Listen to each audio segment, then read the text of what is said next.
بسم اللہ الرحمن الرحیم۔ السلام علیکم ورحمۃ اللہ وبرکاتہ۔ نور اسلامک ٹیچر کے معزز ناظرین و سامعین، امید ہے آپ سب خیریت سے ہوں گے۔ آئیے سب سے پہلے دعا میں شرکت کر لیجیے۔ اللہ رب العزت آپ سب کی تمام تر ضروریات اور حاجات کو اپنے غیب کے خزانوں سے ہمیشہ پورا فرماتا رہے، اور میرا اللہ آپ سب کو ہر ظالم کے ظلم، شریر کے شر، حاسد کے حسد، جادوگر کے جادو سے ہمیشہ محفوظ رکھے، آمین یا رب العالمین۔ ناظرین اکرام، آج کا عمل بالوں کے لیے بڑا ہی خاص عمل ہے اور بڑا ہی مجرب ترین عمل ہے۔ یہ عمل جو بھی مرد و زن کریں گے، خواتین کریں گی، مرد حضرات کریں گے، انشاءاللہ تعالی ان کو بہت زیادہ اس سے نفع ہوگا۔ یہ عمل آپ بالوں کے تمام تر امراض کے لیے کر سکتے ہیں۔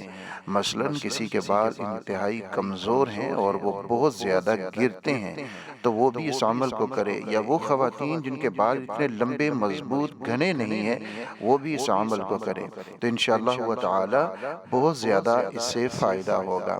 ہے بھی بڑا ہی مختصر۔ ایک بات کو یاد رکھیے، موجودہ دور میں ہم لوگ جو کام کر رہے ہیں یہ ایسے کام ہیں کہ جن سے اللہ رب العزت کی رحمت اور برکت ہم سے دور ہوتی چلی جا رہی ہے۔ مثلا رسول اللہ صلی اللہ علیہ وآلہ وسلم نے لعنت فرمائی ہے ان لوگوں پر جو مرد ہو کے عورت کی مشابہت کریں، اور ان عورتوں پر جو عورت ہو کے مرد کی مشابہت کریں۔ آپ بالوں کو ہی لے لیجئے، کتنی خواتین ہیں جو بالوں کی کٹنگ کرواتی ہیں، حالانکہ شرعی طور کے اوپر عورت کے لیے اپنے بال کو کٹوانا یہ بالکل بھی جائز درست نہیں ہے، یہ حرام ہے۔ عورت صرف عمرہ کرے گی، حج کرے گی تو وہاں پر اپنے بال کو ایک پورے کے برابر کاٹ سکتی ہے، اس کے علاوہ عورت اپنے بالوں کو کبھی بھی نہیں کاٹ سکتی۔ لیکن آج فیشن کے دور میں عورتوں نے اپنے بال کاٹ کے چھوٹے چھوٹے کر لیے ہیں، جیسا کہ مردوں کے ہوتے ہیں، اور مردوں نے اپنے بالوں کو لمبا کر لیا جیسا کہ عورتوں کے ہوتے ہیں۔ مرد حضرات کے لیے بال لمبے رکھنا اگرچہ سنت ہے، لیکن سنت اس وقت ہے جب وہ داڑھی بھی سنت کے مطابق رکھیں، سارے کام سنت کے مطابق کریں تو اپنے کندھوں تک اپنے بالوں کو لمبا کر سکتے ہیں۔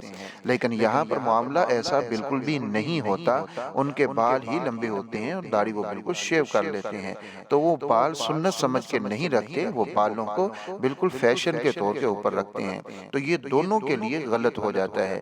اب جہاں پر ہم ایسا کام کریں کہ جس سے اللہ کی لعنت ہم پر برس رہی ہو، تو پھر ہم جتنے مرضی وظائف کر لیں، جتنی مرضی دوسری چیزوں کو اپنا لیں، تو ہمیں ان سے کیا فائدہ حاصل ہوگا؟ سب سے پہلے تو اس بات سے بالکل توبہ کر لیجئے کہ ہم اگر کوئی بھی خاتون بال کٹواتی ہے تو وہ آج کے بعد بال نہیں کٹوائے گی۔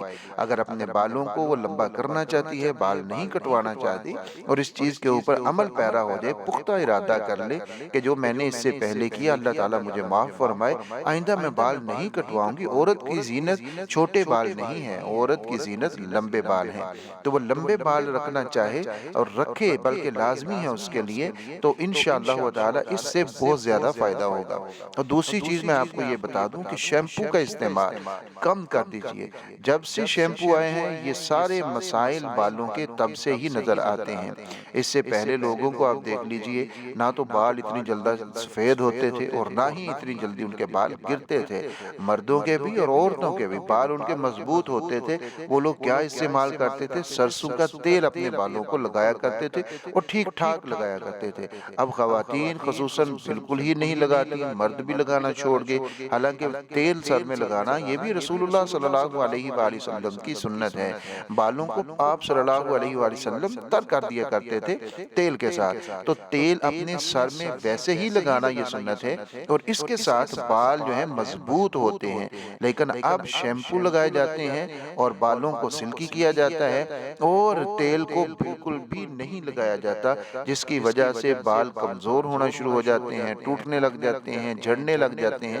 یہ ساری بیماریاں اسی شیمپو کے ذریعے سے ہیں۔ شیمپو کا کم استعمال کیجئے، تیل لگائیے، اور سر میں کبھی کبھار یہ کھلی مہندی جو مل جاتی ہے، ایک تو ہے ڈبے کی پیکنگ والی، وہ نہیں، کھلی مہندی جو ہے اس کو کبھی کبھار اپنے سر میں ضرور لگایا کریں۔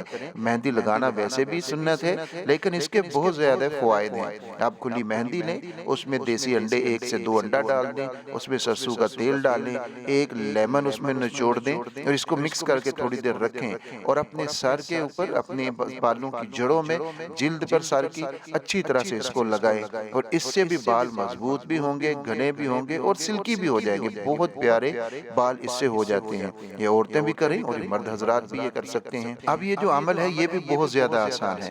آپ جب گھر میں اپنے لیے تیل لاتے ہیں تو اس تیل کے اوپر آپ نے دم کر لینا ہے۔ دم آپ نے اس طرح کرنا ہے کہ اس کے اوپر 33 مرتبہ آپ نے سورۃ الفاتحہ کو پڑھنا ہے مکمل، 33 مرتبہ پڑھنا ہے، اور جب آپ 33 مرتبہ سورۃ الفاتحہ کو پڑھیں گے تو آخری بار جب پڑھ رہے ہوں گے تو اہدنا الصراط المستقیم پہ جب جائیں گے تو پھر آپ نے اہدنا الصراط المستقیم کو صرف 33 مرتبہ پڑھنا ہے اور سورت مکمل کر کے اس تیل کے اوپر دم کر دینا ہے۔ اور آپ نے جو کنگھا رکھا ہے، کنگھے کو جب بھی کرنے لگیں تو کنگھے کے اوپر صرف اہدنا الصراط المستقیم اس کو 33 مرتبہ پڑھ دیں اور پھونک مار دیں، اور وہ کنگھا اپنے سر میں پھیریں۔ جب تیل دم کریں گے تو اس کو سن لیں کہ آپ نے 33 مرتبہ سورۃ الفاتحہ کو پڑھنا ہے، وہ اس طریقے سے کہ جب آپ 32 مرتبہ پڑھ لیں اور 33ویں ٹائم جب آپ اس کو پڑھنے لگیں تو اہدنا الصراط المستقیم پر آ کر اہدنا الصراط المستقیم کو 33 مرتبہ پڑھیں، اور جب اس کو پڑھ لیں تو پھر سورت مکمل کر کے دم کر دیں تیل کے اوپر، اور جب کنگھا پھیرنا ہے آپ نے تو پھر آپ نے کنگھے کے اوپر صرف اور صرف اہدنا الصراط المستقیم کو 33 مرتبہ پڑھنا ہے۔ انشاءاللہ تعالی اگر آپ اس کو اپنا معمول بنا لیں گے 21 دن 41 دن تو اللہ کے فضل و کرم کے ساتھ بال مضبوط بھی ہوں گے، گھنے بھی ہوں گے، جھڑنا گرنا بالکل بند ہو جائیں گے، اور اس سے بہت زیادہ آپ کو فائدہ ہوگا۔ ویڈیو کو شیئر بھی کیجئے گا، اپنے پیاروں کا بہت سارا خیال رکھیے۔ اللہ حافظ ناصر۔